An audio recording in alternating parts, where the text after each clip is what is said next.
Thanks, Jeff. Now, the Prime Minister Malcolm Turnbull has just started speaking at an event in Canberra. Let's take a listen in. As we are with your RDA, Todd, so that you develop your plan, we help and contribute to it, and then once that plan is locked in, then we make sure that everything we're doing is coordinated and supporting the achievement of your objectives. And so we're all pulling in the same direction, as opposed to the federal government simply providing grants in an ad hoc way that are not really connected to the achievement of a long-term objective, which could be developing more STEM literate students, STEM literate businesses in a particular area. It could be about housing accessibility, housing affordability, development and so forth. There are numerous objectives that you seek to achieve, but we've got to be sure that we're working with you and everything we're doing is calculated to promote those objectives. Because the key thing, as Arthur observed, is to ensure that we maximise the productivity and the imagination and the innovation of our people. I mean, the Hunter, which I know very well, I have many connections with the Hunter, which I'll come to in a minute, but the Hunter, of course, is a great mining precinct. It's the biggest coal precinct in Australia and has been for many, many years, for hundreds of years. Nonetheless, however, the greatest assets of the Hunter are its people.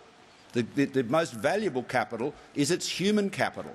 And Todd, that's what you and your board and Bob and Arthur, all of you, Fiona, you're all committed to ensuring we maximise the potential of those people. And so, hence, your focus on mining engineering, on agribusiness and other specialisations is very, very worthwhile, because you're focusing on things that you're already very good at and that you'll get better at in the future. Now, one of the important things, of course, that you've highlighted in your work is connectivity and making sure that everyone is able to connect to the internet and able to access the global economy, and that all of the products and benefits and collaborations and synergies which flow from that. So I just give you a bit of a little report card here. As at the time of the election, when the Labor government was voted out and the coalition came back into office, there were available, in terms of fixed line NBN connections in the region, only 7,247 premises where service could be obtained. There is now 190,500, 46,000 of which are connected. That's in fixed line. There is a large number of fixed wireless premises connected, also, particularly outside, in the less concentrated areas, particularly in the Upper Hunter.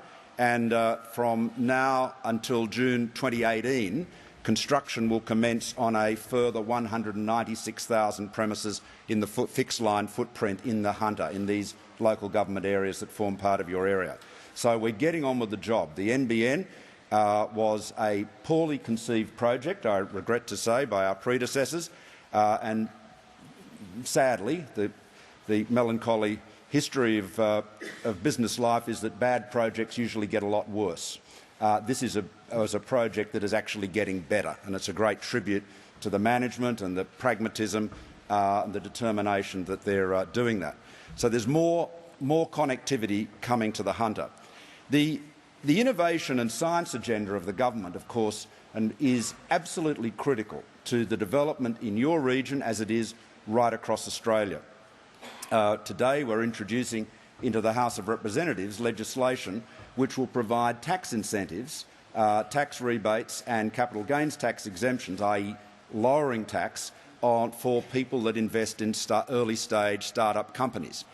Now, that is obviously designed to encourage more investment, and companies in the Hunter will get the benefit of that as well. The opportunities have never been greater for the Hunter.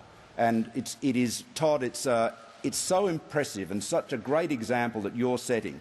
You're clearly inspired by it, you're energized by it, and I hope inspiration and activism becomes infectious and catches on right around the country. So I'm delighted to be here to officially launch the S3, the Specialisation Strategy, Smart Specialisation Strategy, 3 S's. That is it's a great move. We hope it is emulated right around the country. And as for the Hunter, I should disclose a few connections. In terms of agribusiness, Lucy and I have cattle and sheep operations in the Upper Hunter. And as some of you may have noticed in my office, I have a very nice little painting, oil painting of Wangi on Lake Macquarie. Lake Macquarie Shire is part of this exercise, which is where my grandparents lived. They spent much of their lives in the Hunter too, in Cessnock, where my father went to school. Cessnock High, the great name for its school magazine, The Black Diamond. There's no question about what the major focus in Cessnock was in those days, but and mining is still terrifically important.